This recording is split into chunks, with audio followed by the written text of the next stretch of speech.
bridge to healing. Put your hands together for our next storyteller, My G.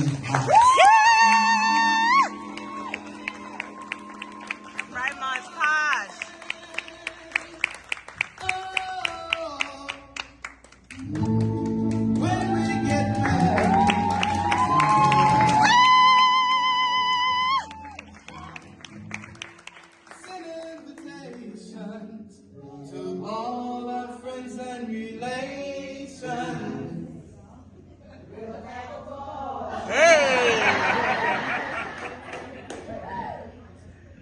She was an image of kindness, tenacity, and easy generosity.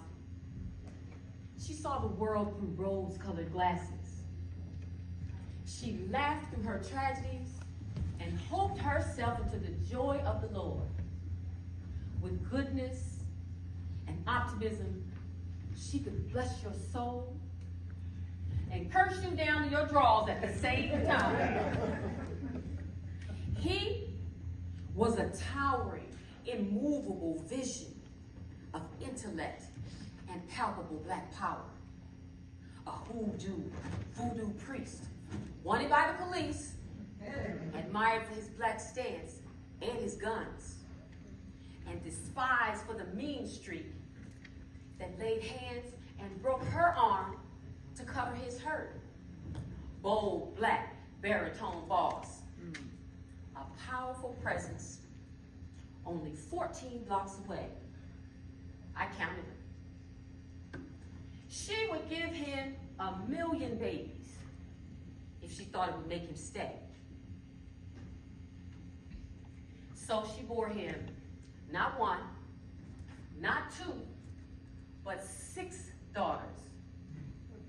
A queendom of 6 beautiful daughters, each of us different and destined to live life on our own terms. And Mommy, she was queen of the queen. I'll call her Grace. And her daughters, I'll call them Faith, Sacrifice, Truth, Mercy, Freedom, and Joy. Be advised that all names have been changed to protect the innocent. When greeted, "Morning, how do?" Grace would always reply, "I am blessed among women." And she was a woman of God, now an ancestor. She was at once loved and rebuked for her fierce maternal determination to ensure for each of her daughters respectability and marital legitimacy by any means necessary. But the means could never justify the ends. Each of us was pressured into what I call MommyCake Weddings. Each of us dove headfirst into marriage. MommyCake Weddings. Picture this. Picture a teary-eyed girl, her belly growing, and a cake slapped together.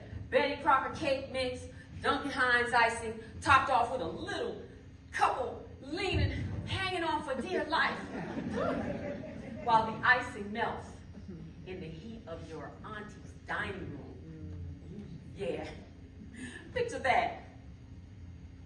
Wedding cakes thrown together to cover the missteps of girls who were neither taught about birth control nor lovemaking. Girls who gambled with fertility and friggin' lost.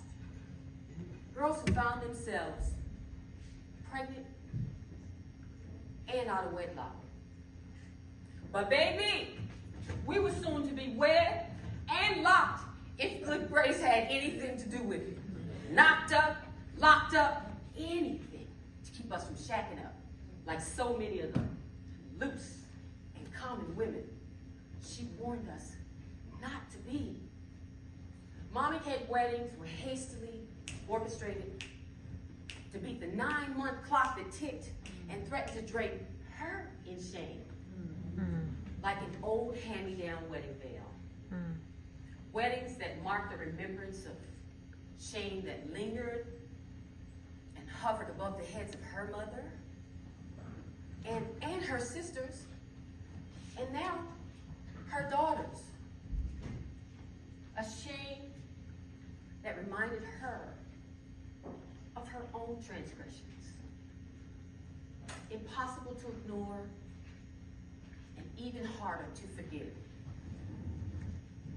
Hail, Mommy, full of grace, blessed art thou among women.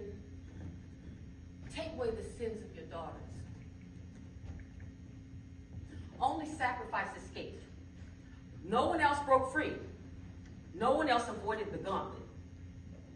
In the gaze of Grace and all her friends, and all our aunties, and somebody's preacher, we wed. Yesterday, we were simply young lovers. But today, the weight of matrimony went upside our heads like a stick in a stick fight. And those vows spoken reluctantly in front of all of those aunties would soon put foot in our asses as life strained our nerves and frayed the edges of our relationships. Each of us, each one of us, dove heads first into the dark waters of matrimony, not knowing the water from our tears. Hail, Mommy, full of grace, blessed art thou among women. Take away the sins of, no. Take away the blues of girlhood lost to cover your embarrassment. Take away the blues of all these girls you left in your wake.